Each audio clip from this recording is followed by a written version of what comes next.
ក្បាលវីដេអូមកឃើញទឹកភ្នែកហូររហាមហ្នឹងណា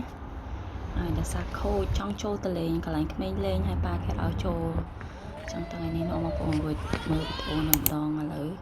ចូលមើលរឿងយើងវិញសាច់រឿងយើងវិញថ្ងៃមិញខ្ញុំចូលទៅក្រោមលេងរយៈពេល3ម៉ោងជាមួយអូនណាដើរលេងតាមនឹងហើយក៏ជួបអ្នកចិត្តខាងគេនាំកូនគេលេងនៅក្រោមនឹងដែរគេសួរខ្ញុំអ្នកឯងមកពីណាជនជាតិអីអញ្ចឹងណាសំណួរចាក់ដោត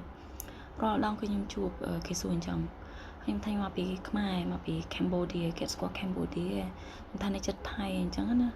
ហើយគេថាអូនៅចិត្តថៃគេស្គាល់វិញអីហើយប្រាប់នៅចិត្តថៃស្គាល់វិញហើយដល់ពេលទៅកន្លែងលក់កៅអៅហ្នឹងទៀតគេសួរឯងទៀតហើយប្រាប់គេថាអូមកពីខ្មែរហ្នឹងហើយគេអត់ស្គាល់ទៀត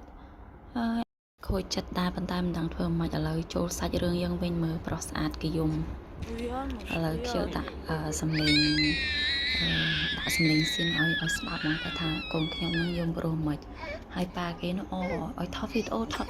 ទុកឲ្យគាត់មើលពេលគាត់ធំឡើងអញ្ចឹងទៀត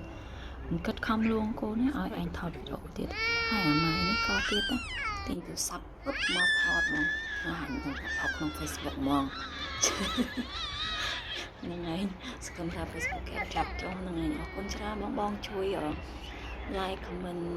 ហើយ they ever keep their